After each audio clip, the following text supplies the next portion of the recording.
बिस्मिल्लाहिर्रहमानिर्रहीम। अस्सलाम वालेकुम। मैं हूं मोहम्मद उमर असलम और आप देख रहे हैं पाकिस्तान टेलीविज़न न्यूज़ पर प्रोग्राम जायज़ा। आज के प्रोग्राम में मुल्क की मौजूदा सियासी सूरत हाल पर बात करेंगे।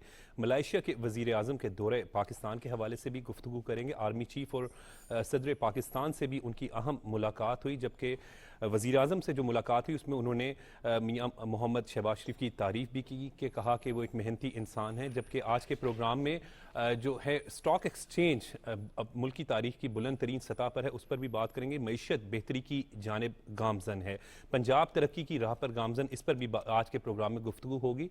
इन टॉपिक्स पर बात करने के लिए स्टूडियो में मौजूद मेहमानों से आपका तारुफ करवा दें। सीनियर सहाफ़ी तज्ज़ियाकार सलमान गनी साहब हमारे साथ मौजूद हैं। सर बहुत बहुत शुक्रिया वक्त देने के लिए। सीनियर सहाफ़ी तज्ज़ियाकार खालिद कयूम साहब हमारे साथ मौजूद हैं। खालिद साहब आपका भी शुक्रिया वक्त देने के लिए। बहुत शुक्रिया। सलमान गनी साहब, बड़ा ही अहम दौरा है मलाइशिया के वज़ीर आज़म के हवाले से जब हम बात करते हैं, क्योंकि ट्रेड जो है उसकी इस वक्त हमें ज़रूरत है। और मलाइशिया के हवाले से अगर बात करें तो सालाना $200 मिलियन मालियत का जो हलाल गोश्त है वो बरामद करेगा, जबकि इसी तरीके से 10,000 मेट्रिक टन बासमती चावल ये भी जो है वो बरामद किया जाएगा।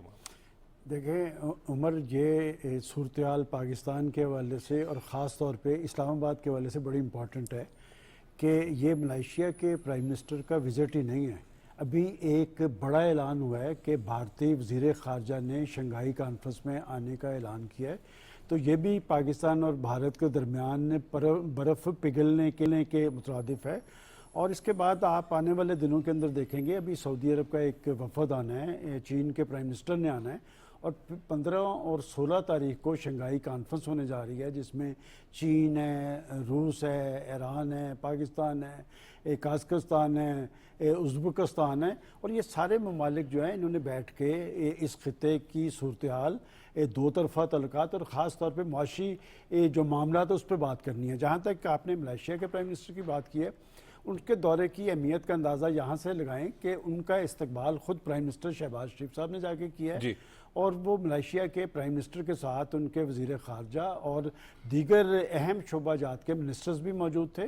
और ज़राअत, IT, आपने जिस तरह बताया है कि 200 मिलियन डॉलर मालियत का हलाल गोश्त। देखें, इनसे हमारे मलेशिया से बहुत अच्छे तल्लुकात रहे हैं, इनसे हमारे अकीदे का इशू भी है, और हमेशा पाकिस्तान के इशूज़ के हवाले से मलेशिया ने अपना वज़न पाकिस्तान के साथ डाला है।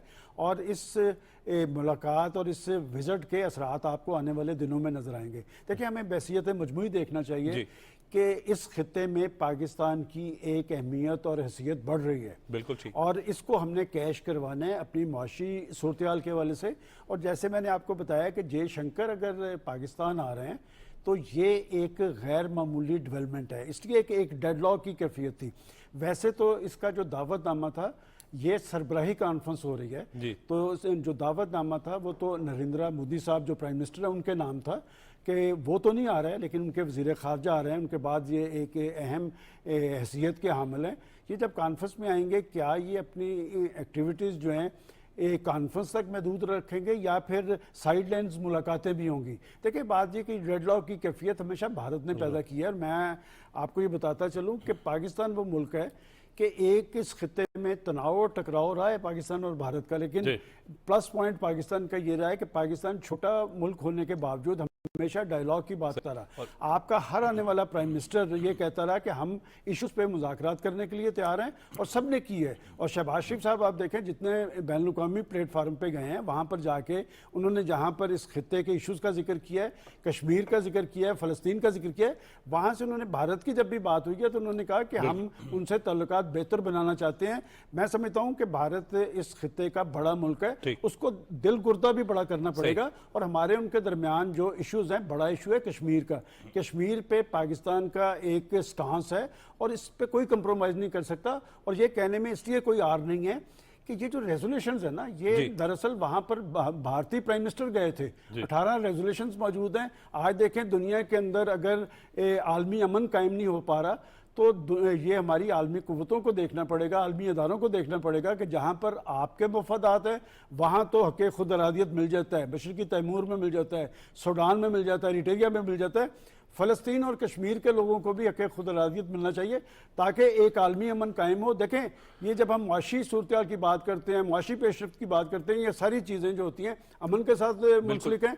और मैं समझता हूं कि आने वाले चंद रोज पाकिस्तान के सही। मुआशी मुस्तकबिल के हवाले से अहम है और इस्लामाबाद इन सरगर्मियों का बिल्कुल मरकज ठीक कह रहे हैं। बनेगा। और सर बतौर वजीर खारजा जयशंकर का ये पहला दौरा होगा पाकिस्तान को, और इस वक्त अगर मौजूदा हालात के तनाजुर में देखें तो भारतीय वजीर खारजा पाकिस्तान आना एक बड़ी ही इंपॉर्टेंट इस वक्त देखिए, डेवलपमेंट। मैंने इसीलिए कहा, अब आपने चूंकि दोबारा ये क्वेश्चन किया है तो मैं इस पे भी सोच रहा था इस ऐलान के साथ कि कुछ कुव्वतों ने ज़रूर इसमें असर और रसूख इस्तेमाल किया होगा, इसलिए कि मोदी साहब जब से बरसिकदार आए ना तो भारत का वो जो एक लिबरल चेहरा था वो मसख हुआ है, इसलिए वो इंतहा पसंदी की बात करते हैं। और अब थोड़ा सा वो नीचे इसलिए आए हैं कि वो तो दो ताई अक्सरियत की बात कर रहे थे, लेकिन उन्हें दो ताई अक्सरियत मिली नहीं, इलेक्शन में उनकी पोजीशन कमज़ोर हुई है। और यकीनन जब आप कमज़ोर पोजीशन में होते हैं तो आप अपने तर्ज अमल पे नज़रसानी करते हैं। उन्होंने एंटी मुस्लिम स्टांस लिया था, उन्होंने एंटी पाकिस्तान स्टांस लिया था। अब उनके यहाँ दर्जा हरारत कुछ कम हुआ है और उन्हें इस बात का भी एहसास हुआ होगा कि इतनी बड़ी डेवलपमेंट इस्लामाबाद में होने जा रही है, अगर न्यू दिल्ली उससे अलग थलग रहेगा तो इनकी जो इलाकाई अहमियत और हैसियत वो मजरू होगी। लिहाजा मेरा तो ख्याल है कि खुद प्राइम मिनिस्टर मोदी साहब को आना चाहिए था। अब अपनी जगह वो अगर वजीर खारजा को भेज रहे हैं तो उनका आना भी एक अच्छी बात है, लेकिन दो तरफा तल्लुकात मजबूत तभी होंगे जो हमारे रियल इशूज़ हैं इंडिया के साथ, उसमें बुनियादी इशू जो है वो कश्मीर का है, उसे सॉल्व करने के लिए पेशरफ्त होनी चाहिए। बिल्कुल ठीक है। और खालिद करीम साहब, वजीर आज़म मोहम्मद शहबाज शरीफ की जब हम सफारतकारी के हवाले से बात करते हैं, भारतीय वजीर खारजा की पाकिस्तान आना, यकीनन ये जब हम बात करते हैं कि उनके सऊदी अरब से पाकिस्तान के जो ताल्लुका जिस तरीके से बेहतरीन किए गए, चाइना के साथ किए गए, और अब एक अमेरिका के कामयाब दौरे के बाद फिर प्राइम मिनिस्टर मलेशिया के यहाँ पर आए हैं, तो अब जो है वो भारतीय वजीर खारजा ने पाकिस्तान आने का ऐलान किया। देखिए, वज़ीर आज़म पाकिस्तान शहबाज शरीफ की बैनुल-अक़वामी सतह पर जो सफारतकारी है, उसके नतीजे में इस वक्त पाकिस्तान जो है वो आलमी तवज्जो का मरकज़ बन चुका है जी। और ये जो शंघाई तावन तंजीम का जो सरबराही इजलास इस्लामाबाद में होने जा रहा है, ये एक बहुत बड़ा एक इवेंट है जी। और ये इस पूरे रीजन के अंदर, पूरे खिते के अंदर जो तरक्की और खुशहाली और ख़ास तौर पर मैं समझता हूँ कि पाकिस्तान और इस पूरे रीजन को जो अमन के चैलेंजेस जो हैं वो दरपेश हैं, इस हवाले से जो है वो पेशरफ्त हो सकती है। और ख़ास तौर पर इस रीजन के अंदर इस तंजीम के रुकन ममालिक के दरमियान जो तजारत के मौके हैं, ट्रेड के मौके हैं, उनको भी बढ़ाया जाएगा। जो मुख्तलिफ़ किस्म के तवानाई के और दीगर बहरान के उनके ख़ात्मे के लिए भी कोई स्ट्रेटजी जो है वाज़े तौर पर मुश्तरका स्ट्रेटजी जो है वो सामने आ सकती है। और ये मैं समझता हूँ कि ये जो शंघाई तावन तंजीम का जो ब्लॉक है, रीजनल ब्लॉक है, इसके अंदर जो है बहुत बड़ा पोटेंशियल है। इसके अंदर चाइना शामिल है, इसके अंदर रूस शामिल है, इसके अंदर इंडिया शामिल है, सऊदी अरब और दीगर ममालिक भी इसमें अब शामिल हो चुके हैं। और पाकिस्तान इस रीजनल प्लेटफॉर्म के जरिए अपनी इक्तसादी सूरत हाल और इक्तसादी मामला जो है उनको बेहतर कर सकता है। जानते हैं कि अभी हमारे एक वफाकी वजीर जो हैं वो रशिया का दौरा करके आए हैं और रशिया के साथ जो ट्रेड के मामलात हैं उनको जो है वो बढ़ाया जा रहा है। हमारी तिजारत रशिया के साथ जो है वो बढ़ रही है। चीन के साथ आपको पता है कि चीन के पाकिस्तान के अंदर और पाकिस्तान के चीन के साथ जो है वो कितने बड़े स्टेक्स हैं। और सी पैक जो उसका फेज 2 जो है वो शुरू होने जा रहा है और इसमें तैयारियां इस वक्त जो है वो पाकिस्तान इस कॉन्फ्रेंस के साथ साथ वजीर आजम जो है चीनी वजीर आजम की आमद पर सी पैक जो है इसको अमल को भी तेज किया बिल्कुल ठीक कह रहे हैं। और शंघाई ताउन कॉन्फ्रेंस जो होने जा रही है यकीनन बड़ी इंपॉर्टेंट है और इसीलिए जो है वो जब हम देखते हैं कि ये एक बड़ी कामयाबी है भारतीय वज़ीर ख़ारजा की पाकिस्तान आने के हवाले से बात कर रहे हैं, लेकिन वज़ीर आज़म मोहम्मद शहबाज शरीफ का ये एक मिशन भी रहा है कि एड नहीं ट्रेड यानी कारोबार होना चाहिए, पाकिस्तान में जो है वो इन्वेस्टमेंट आनी चाहिए।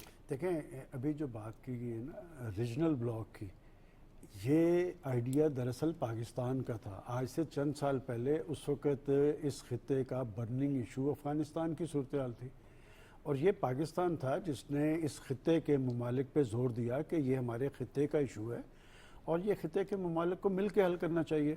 और पाकिस्तान के इनिशिएटिव पे आपको याद होगा कि रशिया ने, चीन ने, टर्की ने, ईरान ने, सब ने मिलकर एक पुरअमन अफ़गानिस्तान के ख्वाब को हकीकत का रंग देने के लिए सब ने अपना अपना रोल अदा किया था। अब ये गेंद तो खुद अफ़गान इंतज़ामिया की कोर्ट में है कि जिनके लिए सब कुछ किया गया था उनका एटीट्यूड क्या है।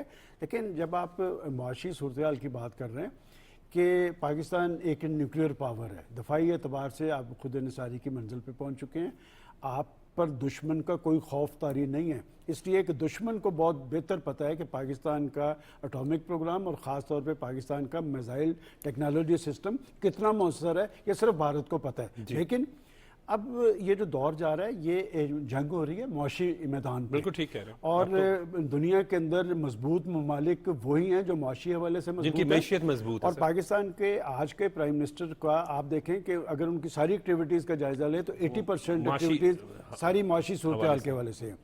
पहले मरले पे उन्होंने एक मुश्किल सूरत हाल के अंदर इक़्तिदार संभाला, बहुत सारे पाकिस्तान पर दिवालियापन की तलवार लटक रही थी, पाकिस्तान ख़तरनाक जोन में था, उन्होंने एक अपनी मौसर स्ट्रेटजी इख्तियार करते हुए पाकिस्तान को ख़तरनाक जोन से निकाला। आज पाकिस्तान के बारे में कोई ये नहीं कह सकता कि पाकिस्तान दिवालिया होने जा रहा है, पाकिस्तान श्रीलंका बनने जा रहा है। लेकिन हमें ये बात भी देखनी चाहिए, जब मैं आपको ये बात बता रहा हूँ कि इस्लामाबाद की अहमियत और हैसियत अगले 15 दिन के अंदर बहुत ज़्यादा होगी, तो इसलिए होगी कि पाकिस्तान कुदरती वसाइल से माला माल मुल्क है, पाकिस्तान के अंदर इन्वेस्टमेंट के मौके मौजूद हैं। और ये केस पाकिस्तान के प्राइम मिनिस्टर ने दुनिया के सामने लड़ा है कि वो जो आपने कहा कि जी एड नहीं ट्रेड, तो पाकिस्तान के अंदर मौके हैं, लेकिन उमर हमें ये देखना चाहिए कि मौके तो बेपनाह हैं, लेकिन क्या आप साजगार माहौल तारी कर पाएंगे? मेरा ख्याल है हमें इस पे बात जरूर करनी चाहिए। ये बड़ा इंपॉर्टेंट पॉइंट है, साजगार माहौल सर, मैं आपको ये माहौल होगा तो इन्वेस्टमेंट आएगी। आप एक बड़ी एक्टिविटी करने जा रहे हैं और मुझे बहुत अच्छा लगा कि कल मौलाना फजलुर रहमान साहब ने कहा कि हमें इस मौके पे पाकिस्तान के मफादात को तरजीह देनी चाहिए और इस्लामाबाद के अंदर ऐसा माहौल होना चाहिए ताकि हमारे दोस्तों को पता चले कि पाकिस्तान के अंदर इम्कानात क्या हैं। लेकिन हमारी कौमी सियासी बदकिस्मती ये है कि पाकिस्तान के अंदर पाकिस्तान की सियासत में ऐसे एलिमेंट मौजूद हैं जो अपने इंतशार और खलफशार फैलाना चाहते हैं। मैं कतई नज़र इस बात की कि वो कौन है, लेकिन एक बात मैं आपको वाज़ेह कर दूँ कि एक वक्त था कि पाकिस्तान का दुश्मन ये समझता था कि पाकिस्तान को गैर मुस्तहकम किया जाए, चूँकि पाकिस्तान एक एटॉमिक प्रोग्राम के तौर पे अगर मुआशी हवाले से भी आगे चलेगा तो फिर इस खत्े में पाकिस्तान की अहमियत अपने दुश्मन से बढ़ के होगी। और पाकिस्तान ने यह साबित कर दिया है कि मुश्किल सूरत हाल के बावजूद भी आप इस्लामाबाद की तरफ देखें कि वहाँ पर बड़ी ताकतों के ज़िम्मेदारान आ रहे हैं, वहाँ पर सफारतकार आ रहे हैं, वहाँ एक बड़ी सफारती एक्टिविटी होने जा रही है। लिहाजा पाकिस्तान के लोगों को एक तो पाकिस्तान के मुआशी मुस्तकबिल के हवाले से मुतमिन होना चाहिए और एक ये देखना चाहिए कि आज पाकिस्तान का बंदोबस्त उन लोगों के हाथ में जिनके दिल पाकिस्तान के लिए धड़कते हैं। जहाँ पर आप प्राइम मिनिस्टर शहबाज शरीफ की बात करते हैं, वहाँ पर हमारा सिपा सालार देखें, उसने मशरक़ वस्ता के अंदर जाकर अपने असर रसूख को रूकार लाकर आप देखें कि अबूधाबी यहाँ इन्वेस्टमेंट करना चाह रहा है, सऊदी अरब करना चाह रहा है, कतर के लोग यहाँ पर आ रहे हैं। तो लिहाजा सियासत अपनी जगह, प्रोग्राम अपनी जगह, मंशूर अपनी जगह, लेकिन मुकद्दम पाकिस्तान के मफादात होने चाहिए।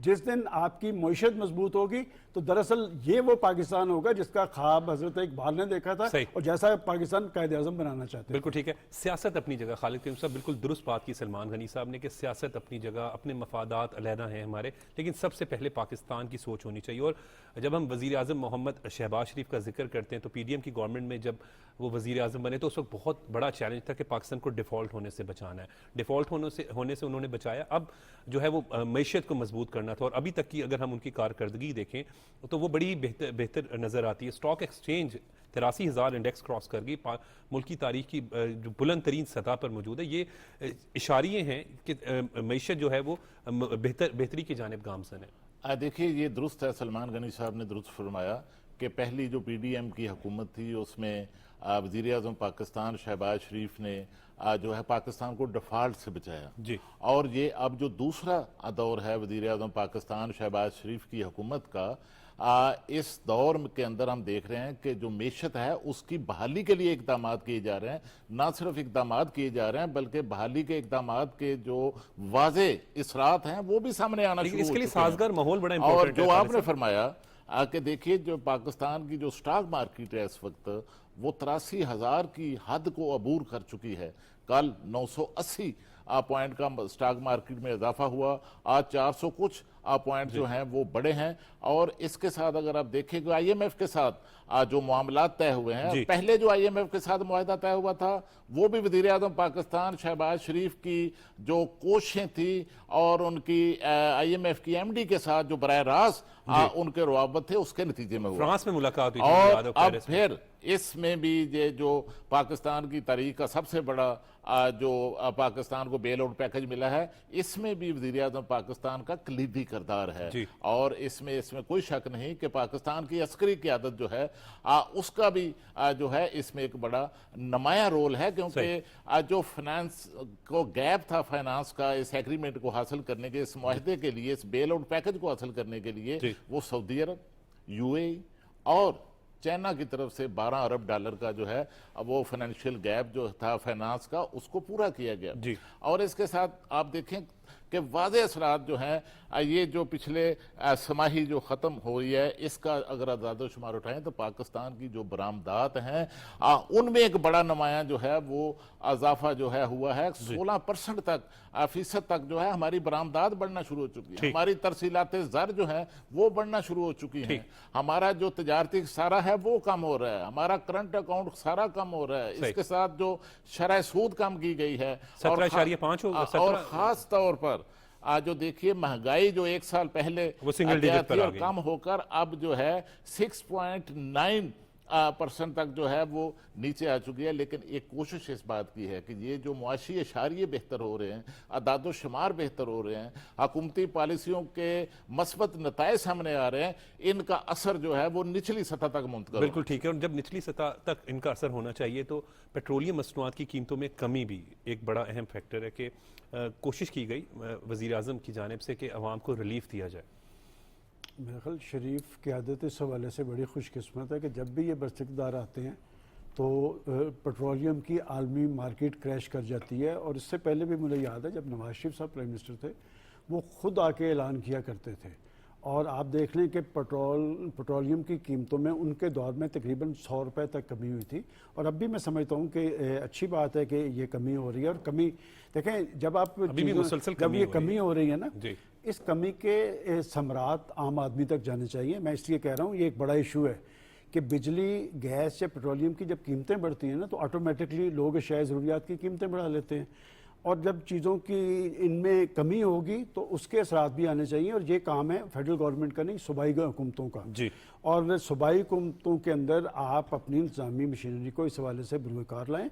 और इंतजामी मशीनरी को पता होता है कि मुनाफाखोर कौन है, ज़ख़ीरा अंदोज़ कौन है, लोगों को लूट कौन रहा है, पता उनको सब कुछ होता है। तो लिहाजा उन पर चेक होना चाहिए। और मैं समझता हूँ कि पंजाब की चीफ मिनिस्टर मरियम नवाज साहबा चेक रखे हुए हैं, उनके साथ उनके वालिद मोहतरम, वो तो सारी इसी हवाले से, क्योंकि 2 रोज़ कबल जो अपनी छत अपना घर स्कीम थी लाहौर में जब मौजूद थे मियां मोहम्मद नवाज शरीफ साहब, तो उनका कहना था कि आम आदमी के लिए, वज़ीर आला पंजाब ने भी कहा कि अपना घर एक यकीनन एक ख्वाब होता है।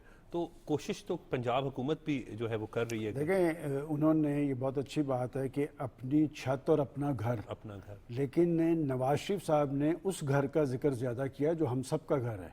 उन्होंने पाकिस्तान का जिक्र किया। अगर आपने उनकी स्पीच मैंने सुनी है सारी, वो बड़े तल्ख़ हक़ाइक़ थे।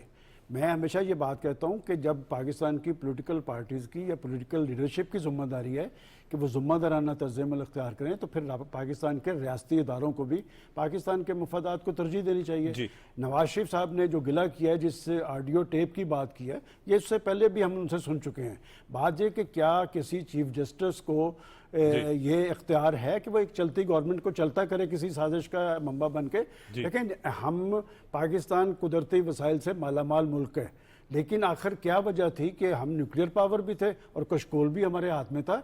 तो बाजे कि चलती हुई ट्रेन को पटड़ी से उतारने के मुर्तकिब जो भी हैं उन्हें बेनकाम करना चाहिए। देखें, पाकिस्तान के मफादात हर चीज़ से मुकद्दम होने चाहिए। आपकी सियासत भी आइन और कानून के ताबे होनी चाहिए, पाकिस्तान के मफादात के ताबे होनी चाहिए। लेकिन पाकिस्तान के अंदर एक नई सूरत हाल तारी कर दी गई और ये सिलसिला कोई 10-12 साल से शुरू हुआ। क्यों कर हुआ, किन के लिए हुआ और जिसके लिए हुआ उसने आपके साथ क्या किया है। बात यह कि बात खुल के करनी चाहिए कि आखिर क्या वजह सी कि 2017 तक पाकिस्तान 22वीं बड़ी मईशत था जी, और उसके बाद हम 47वें नंबर पे जाके खड़े हो गए। हमारा रुपया जो था वो स्टेबल था।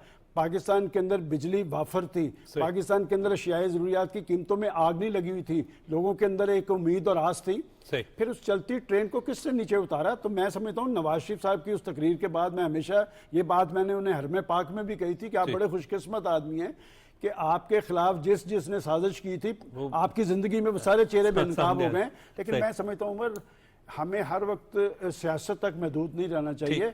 जिस कैफियत से हम दो चाह रहे हैं, पाकिस्तान के अंदर पोटेंशियल मौजूद है, आपके पास एक जिम्मेदार लीडरशिप मौजूद है, आप टेक ऑफ करने की पोजीशन में आ गए हैं। लिहाजा अब सियासतदानों को अपने अपने तर्ज अमल पे नजरसानी करनी चाहिए और अपनी सियासत ये बड़ी इंपॉर्टेंट बात आप बड़ी इंपॉर्टेंट बात करें कि पाकिस्तान दोबारा इंशाअल्लाह ताला टेक ऑफ करेगा, तरक्की करेगा, लेकिन फिर वहीं पर बात आ जाती है साजगार माहौल की। एक तरफ तो एक ऐसा वजीर आजम है जो दिन रात मेहनत कर रहे हैं कि कोशिश कर रहे हैं मैशियत मजबूत हो, किसी सियासी इंतकामी कार्रवाई में मुलविस नहीं, और या वो ये नहीं कहते कि मैं किसी को छोड़ूंगा नहीं, उनका सिर्फ फोकस या टारगेट होता है कि हमने मैशियत को मजबूत करना है। तो साजगार माहौल देखें, मैं आपको एक मिसाल देता हूँ कि PTI की गवर्नमेंट बनी थी, यही शख्स जिनका आप जिक्र कर रहे हैं ये अपोजिशन लीडर थे, इन्होंने पहले इजलास के अंदर उन को मुखातिब करके कहा कि सियासत भी अपनी जगह, मंशूर भी अपनी जगह, तरजीहात भी अपनी जगह, लेकिन हमें चार्टर ऑफ इकोनॉमी करना चाहिए। चार्टर ऑफ डेमोक्रेसी माजी के अंदर हुआ, अगर मैं समझता हूँ चार्टर ऑफ डेमोक्रेसी पर भी उसी स्पिरिट के मुताबिक अमल पैरा हुए होते तो पाकिस्तान बहुत आगे होता। लेकिन बहरहाल उतार चढ़ाव आते रहे, लेकिन इसी प्राइम मिनिस्टर ने उस वक्त बतौर अपोजिशन लीडर के भी एक ज़िम्मेदाराना तर्ज अमल अख्तियार किया था। आप वो भी छोड़े, मैं अगर सियासत की बात करें तो आज से 2 माह पहले उन्होंने खुद पार्लियामेंट के फोरम पे अपने मुखालफिन को मुखातब करते हुए कहा कि अगर आपके लीडर को कोई जेल के अंदर प्रॉब्लम है, कुछ आपकी और मुश्किलात हैं, मैं आपकी तरफ सुलह का हाथ बढ़ाता हूँ। जवाबन क्या किया गया कि जो मैं ना मानूं वाली रवश है ना, इसने किसी की सियासत को फायदा या नुकसान पहुंचाया हो या ना हो, पाकिस्तान को नुकसान पहुंचाया, पाकिस्तान की मईशत को नुकसान पहुंचाया। अगर पाकिस्तान की मईशत स्टेबल होती तो पाकिस्तान के लोग महंगाई, बेरोजगारी और गुर्बत की आग में न जलते। आज का सबसे बड़ा मसला यह है कि पाकिस्तान में जारी जमहूरियत के समरात आम आदमी तक पहुंचने चाहिए, और ये तवक्को पाकिस्तान के आज के प्राइम मिनिस्टर से है, इसलिए कि उनका हाथ लोगों की नब्ज पे, उनकी नजर में लोगों की हालत जार है, और इन्हें डिलीवर करना पड़ेगा, उसी तरह डिलीवर करना पड़ेगा जिस तरह इन्होंने पंजाब के मास। बिल्कुल ठीक है, और पंजाब में यकीनन बड़े बेहतरीन अंदाज में डिलीवर किया। और जब हम पंजाब में हुकूमत की बात करते तो वज़ीर आला पंजाब मरियम नवाज भी जो है वो बड़े बेहतरीन अंदाज में काम करें। Chief minister children heart surgery program हो, फील्ड हस्पताल हो, खसूसन मैं chief minister children heart surgery program का इसलिए जिक्र करना ज़रूरी है कि खैबर पख्तूनख्वा से वहाँ पर काफ़ी फैमिलीज़ जो हैं वो अपने बच्चों को लेकर वहाँ पर इलाज के लिए आए। और सलमान गनी साहब और खालिद क़यूम साहब, अब यकीन करें कि वहाँ पर उनका ये कहना था कि हम KPK में सर्वे रिपोर्ट देख चुका हूँ जी, KPK में जो है वो सेहत की सहूलियात वहाँ पर नहीं थी, और एक महीना यहाँ पर मौजूद रहे, और उनका ये कहना था कि 1 रुपया यहाँ पर खर्च नहीं हुआ। देखिए कि जब से मोहतरमा मरीम नवाज शरीफ साहबा वज़ीर आला पंजाब बनी हैं तो हम उनका एक बड़ा मुतहरक रोल जो है वो सूबे के अंदर देख रहे हैं जी। और अब तक जो है वो 77 के करीब जो हैं वो मनसूबाजात जो हैं वो शुरू कर चुकी हैं। और मैं समझता हूँ ये जो अपनी छत अपना घर जो प्रोग्राम है, ये पंजाब में जो बेघर लोग हैं उनके लिए एक बहुत बड़ा एक इनिशिएटिव है, बड़ा प्रोग्राम है। किसी भी शख्स का मतवस्त तबके से भी ताल्लुक रखने और मैं आपको बताऊं कि मुस्लिम लीग नून ने जब मंशूर का ऐलान किया था तो अपने मंशूर के अंदर जिन मनसूबा जात या प्रोग्राम्स का ऐलान किया गया था उसका सबसे ज़्यादा हम देख रहे हैं कि सूबे के अंदर, पंजाब के अंदर, वफाक के अंदर भी जो मंशूर के मुताबिक प्रोग्राम जो हैं वो बनाए जा रहे हैं। लेकिन पंजाब के अंदर हमने देखा कि किस तरह IT पार्क बनाने का जो है वो ऐलान किया गया था, पंजाब में उसकी बुनियाद रख दी गई। और इसी तरह किसानों के लिए जो है वो पैकेज का ऐलान किया गया, पंजाब के अंदर उस पर अमल दरामद शुरू हो चुका है। और ये जो प्रोग्राम है जो अपनी छत अपना घर प्रोग्राम जो है, इस पर अमलन इकदाम जो हैं वो शुरू हो चुके हैं। जबकि माजी में की एक पार्टी PTI ने भी 50 लाख घर बनाने का ऐलान किया था, 1 करोड़ नौकरियों का ऐलान किया था। हमने तो देखा कि उनके 4-4.5 साल का जो इक़्तिदार था, दौर था, एक मकान भी जो है, एक घर भी जो है उन 50 लाख घरों में से जो है वो नहीं बन चुका। बल्कि हुआ ये कि पंजाब के अंदर जो कोशिश की गई इस प्रोग्राम के तहत वो जो पिछला मुस्लिम लीग नून के जो अदवार थे पंजाब के अंदर, उनके फाटा एक डिपार्टमेंट है पंजाब गवर्नमेंट का, वहां पर उनके जो पुराने मनसूबा जात थे उन मनसूबा जात पर ही नई तख्तियां जो हैं वो पीटीआई के दौरे हुकूमत में लगाई गई। और अब इस वक्त जो है अमली इकदाम जो है आपको नजर, सबसे बड़ा जो बिजली का बहरान है उसके अंदर सूबे ने, पंजाब ने जो है वो पंजाब के जो गरीब लोग हैं उनके लिए जो है सहूलत 14 रुपये फी यूनिट के हिसाब से दी। तो मैं समझता हूँ कि ये बहुत बड़ा एक रिलीफ था। और रिलीफ के जो इकदाम अमलन निचली सतह तक हमें नजर आ रहे हैं वो पंजाब के अंदर। बिल्कुल ठीक है। सलमान गनी साहब, मईशत को मजबूत करना ये चैलेंज है। प्राइम मिनिस्टर ने जब ओथ लिया तो आपको याद होगा, आप भी वहाँ इस्लामाबाद में मौजूद थे, तो पहली मीटिंग ही जो है वो उन्होंने मईशत के हवाले से की थी और वो अपने काम में जो है वो जुट गए, जैसे मसरूफ़ हो गए। अभी हम देख रहे हैं कि मईशत मजबूती की तरफ जो है वो गामजन है, लेकिन ऑब्वियसली इस पर टाइम लगेगा। देखिए, मईशत पे हमने खासी बात कर ली है और जो सफारती एक्टिविटीज़ हैं उस पर भी एक अहम विजिट है जिसका आपने अभी तक जिक्र नहीं किया है, वो प्राइम मिनिस्टर साहब का अमेरिका का विजिट था जनरल असम्बली में। देखिए, दो बड़े प्लस थे उनके पास। एक तो उन्होंने वहाँ पर फ़लस्तीन के सुलगते इशू पे बात की, इसराइल का जो भयानक और मकरूह चेहरा है वो भी नकाब किया दुनिया के सामने, और ये दुनिया का सबसे अहम फ्लोर है जनरल असम्बली का, और वहाँ पर बड़ी कुव्वतों के नुमाइंदे भी मौजूद थे, लीडरशिप वहाँ पर मौजूद थी। और ये रोल उनका सिर्फ पाकिस्तान के 24 करोड़ अवाम के जज्बात और एहसासात की तर्जुमानी नहीं, बल्कि ये एक अपने आलम इस्लाम के लीडर के तौर पे उन्होंने आलम इस्लाम की तर्जुमानी की है। देखिए, फ़लस्तीन का इशू जो है हमारे लिए बड़ा जज्बाती इशू है कि ये नबियों की सरजमीन है। वहाँ पर इसराइल ने जारियत का इर्तिकाब करके वहाँ 40,000 के करीब, जिसमें बड़ी अक्सरियत बच्चों की और ख़वातीन की है, उनको शहीद किया है। उन्होंने बड़ा जुर्रतमंदाना अंदाज के अंदर, हकीकत पसंदाना अंदाज के अंदर अपना एक केस रखा। दूसरी बड़ी बात कि 25 सितंबर को जब वो वहाँ मौजूद थे तो IMF से पाकिस्तान की सियासी तारीख का सबसे बड़ा पैकेज है $7 अरब का। और इसमें अहम बात यह है कि अगर आप देखें कि मैंने इससे पहले नहीं कभी देखा था कि खुद IMF ने अपनी रिपोर्ट में ये कहा हो कि पाकिस्तान की मईशत में पोटेंशियल मौजूद है और ये पेशरफ्त कर रहे हैं इस्तेहकाम की तरफ। फिर ब्लूमबर्ग की एक रिपोर्ट आई जिसमें उन्होंने पाकिस्तान की हुकूमत की जानिब से माशी शोबे में की जाने वाली इस्लाहात पर इत्मीनान जाहिर किया है। और आपने अभी जिस माहौल की बात की है, देखें बात ये कि आपके पास पोटेंशियल भी मौजूद है, आपके अंदर जज्बा भी मौजूद है, आपके पास लीडरशिप भी मौजूद है। जब तक आप पाकिस्तान के अंदर माशी हवाले से साजगार माहौल जिसमें आपकी तजारत, आपका कारोबार फूले, और दूसरी बात अहम बात यह कि इस्लाहात जो हैं, टैक्स देना पड़ेगा। ये नहीं होगा कि टैक्स आप और मैं दे और बड़ा ताजर टैक्स न दे। पाकिस्तान अगर माशी हवाले से दगरगूं सूरत हाल पर पहुंचा है तो वो पाकिस्तान की अशराफिया की वजह से पहुंचा है कि वो पाकिस्तान के सारे सम्राट समेटते हैं, लेकिन हिस्सा बहसीयत जुस्सा तो देने के लिए तैयार नहीं है। ये चैलेंज शहबाज शरीफ साहब के लिए कि वो अपने रेवेन्यू को, अपने टैक्स सिस्टम को मौसर बनाने के लिए जरूरी इकदाम करें। ठीक सर, मलेशियन वजीर आजम का दौरा पाकिस्तान बड़ा अहम रहा है, और अनवर इब्राहिम साहब के हवाले से जब हम जिक्र करते हैं तो आर्मी चीफ से भी उनकी मुलाकात हुई।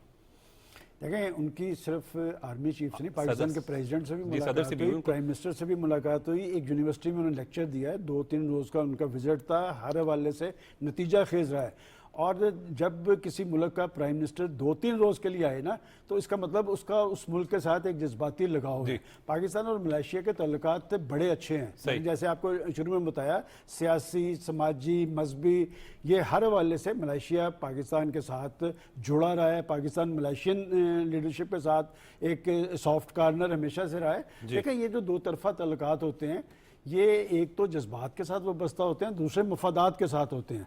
ये जो आपस में प्राइम मिनिस्टर शहबाज शरीफ साहब और उनकी हुकूमत जो अब एक पॉलिसी इख्तियार किए हुए है कि उन्होंने एड नहीं लेनी, ट्रेड करना है। देखिए, ट्रेड करने से ही मुल्क आगे की तरफ बढ़ते हैं, रिस्क आपको लेना पड़ता है। मलेशिया के वजीर आजम ने भी, शहबाज शरीफ वजीर आजम पाकिस्तान की तारीफ की कि ये एक मेहनती इंसान है। देखें, इसके हवाले से तो कोई दो रानी, क्या पाकिस्तान के अंदर उनके मुखालफिन नहीं समझते कि वो जिन्होंने पंजाब के सूबे पे उन्हें एक काम करते देखा हो, आखिर मॉडल सूबा, इंटरनेशनल रिपोर्ट्स कहती थी कि पंजाब गवर्नेबल है, लेकिन अब ये चैलेंज बहुत बड़ा है और चैलेंज उन्होंने कबूल किया है। और बात ये कि जब वो दुनिया भर के अंदर जाकर लोगों को पाकिस्तान के लिए इन्वेस्टमेंट का कहते हैं, तो वो ये भी कहते हैं कि आपको हर तरह का कानूनी तहफ़्फ़ुज़ हासिल होगा, सही। वो मौके भी फराम करते हैं।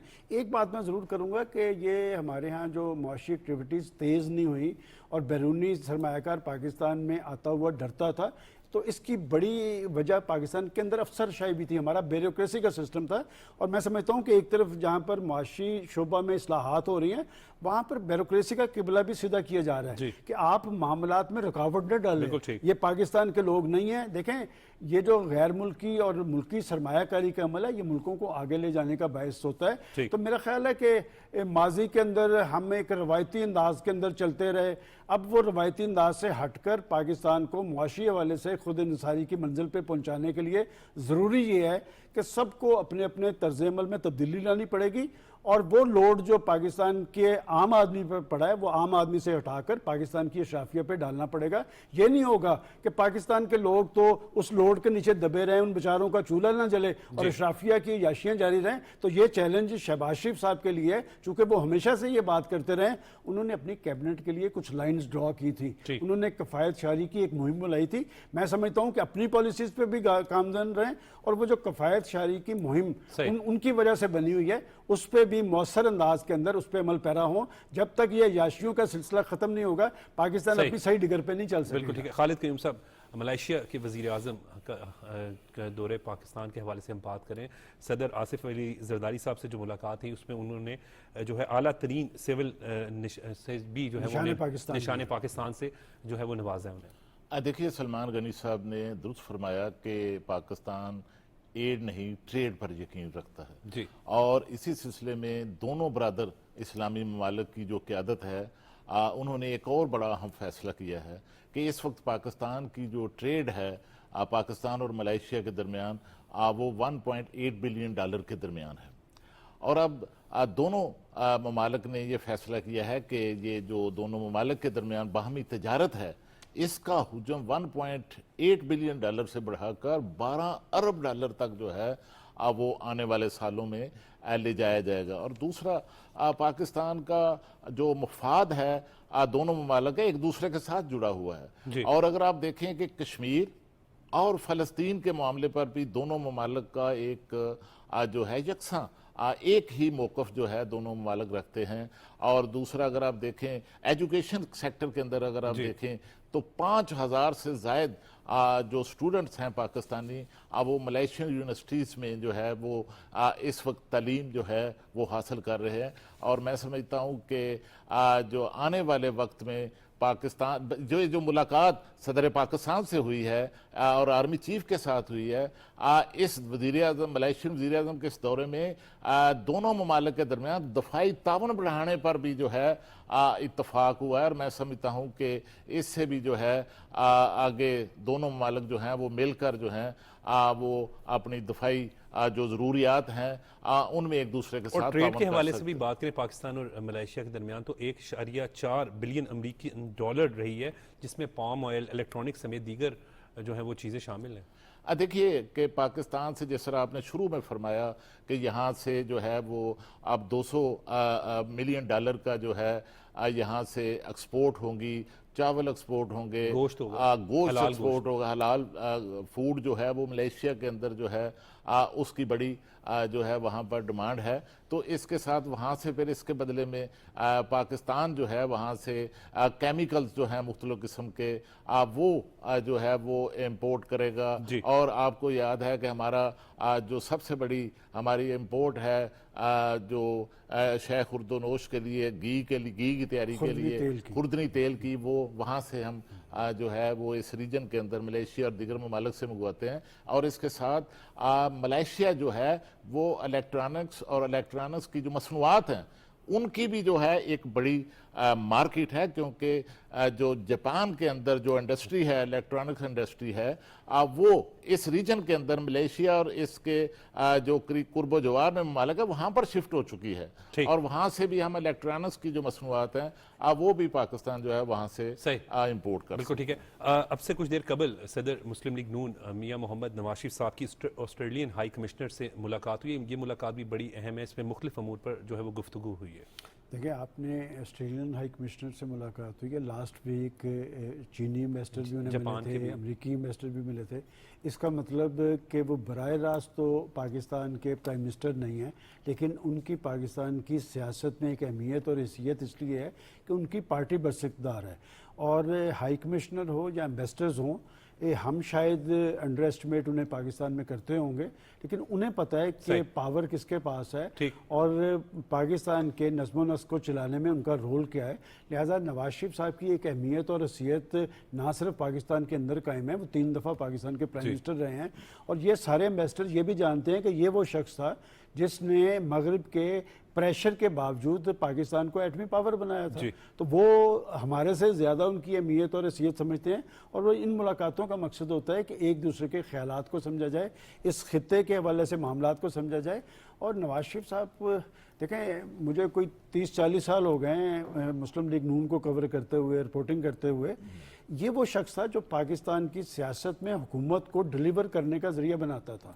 इसलिए कि वो हमेशा ये कहते थे कि जी हुकूमतें देने के लिए होती, लेने के लिए नहीं। जब तक पाकिस्तान के अंदर उनके कहने के मुताबिक हुकूमतें अपने आप को देने का जरिया नहीं बनाएंगे, पाकिस्तान में सियासत और जमहूरियत मजबूत नहीं होगी। आप 3 रोज़ पहले का खिताब दोबारा पढ़ें, आपने सुने उनका खिताब, उसमें बहुत सारे बड़े तल्ख हक़ाइक़ की बात की है उन्होंने। जहाँ पर सियासतदानों की कमज़ोरियों का जिक्र किया, वहाँ पर उस वक़्त जो एक क्राइसिस आया था, खुद उनके साथ जो कुछ, आप ये नहीं देखते कि जी 3 दफ़ा वो इक़्तिदार से निकाले गए, लेकिन उनका सियासी केस मौजूद होता था। क्यों मौजूद होता था?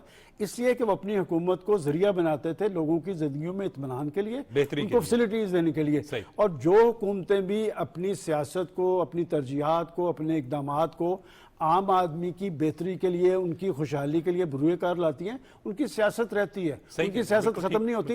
लेकिन इन पोलिटिकल फोर्सेस को एक बात मैं आपको पता की बताऊं कि आपके पास कोई ना कोई बड़ा प्लस जरूर होना चाहिए बताने के लिए। ये नहीं कि सिर्फ आप गाली गलौज करें, आप मुखालिफिन को टारगेट करें। आप ये बताएं कि जो भी इक़्तिदार में रहा है वो अपना प्लस बताए पाकिस्तान के अवाम को कि ये मेरा प्लस है, हमने ये लोगों के लिए किया है। अब ये नहीं होगा कि आप इंतशार, खलफशार, गाली गलौज, इल्जाम तराशियों के जरिए समझें कि पाकिस्तान की सियासत में आपको मेरा ख्याल ये वक्त अब गुजर गया। बिल्कुल। अच्छा, इसी में सर ऐड करें कि आपने बड़ी खूबसूरत बात की है कि कारकर्दगी की बुनियाद पर तमाम जमातें ही इक़्तिदार में रही ना। तो अगर पाकिस्तान मुस्लिम लीग नून ने मोटरवे बनाया, इसी तरीके से इस मुल्क में जो है वो हस्पताल बनाए, तो ठीक है, कारकर्दगी वो अपनी बता रहे हैं। आपने भी जो हॉस्पिटल्स की बात की थी, खालिद साहब ने भी उसका जिक्र किया है। इस फैमिली का एक ये है कि ये सेहत आमा पे बड़ी तवज्जो रखते हैं। मुझे याद पड़ता है कि नवाज शरीफ साहब भी, शहबाज शरीफ साहब भी हॉस्पिटलों पे छापे मारा करते थे। जो मैंने कवर किए बतौर रिपोर्टर, मैं इसलिए कह रहा हूँ कि अब भी चीफ मिनिस्टर साहबा भी अगर इस हवाले से टची हैं। देखें, दुखी इंसानियत की अगर आप आवाज़ बन रहे हैं, उनके मसाइल के हल का जरिया बन रहे हैं, उनकी बीमारियों के सद्देबाब के लिए अद्वियात की फराहमी, माजी के अंदर आपने एमरजेंसीज बंद कर दी पूरे में पंजाब के हॉस्पिटल्स के अंदर। तो ये एमरजेंसीज जो हैं ये लोगों की जख्मों पे मरहम रखने के लिए। मैं समझता हूँ कि अगर वो सिर्फ ये काम सियासत से हटकर सिर्फ अल्लाह ताला के यहाँ सुरखरू होने के लिए जरिया बना लें कि कोई शख्स बगैर उसको इलाज के सारे मौके मिलेंगे और वो इलाज की वजह से नहीं मरेगा, तो मेरा ख्याल ये ऊपर भी सुरखरू। कारकर्दगी की बुनियाद पर खालिद क़य्यूम साहब गुफ्तगू होनी चाहिए।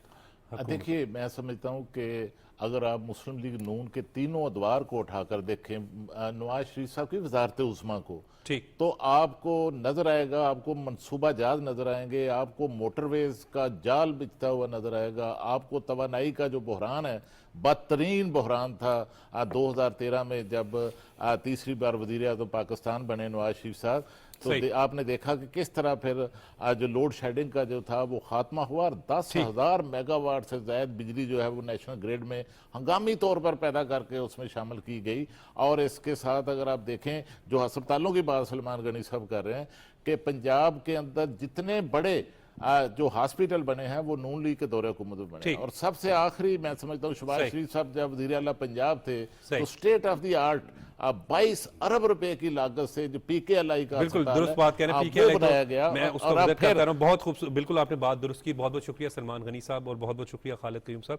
बात बिल्कुल दुरुस्त कह रहे थे हम मेरे मोहतरम सीनियर्स कि बात कारकर्दगी की होनी चाहिए। और प्रोग्राम के अख्ताम पर बस इतना ही कहूँगा कि आप जहाँ पर भी रहें बस हमेशा कोशिश करें कि पाकिस्तान की तामीर और तरक्की में अपना अहम और मुस्बत किरदार अदा करते रहें।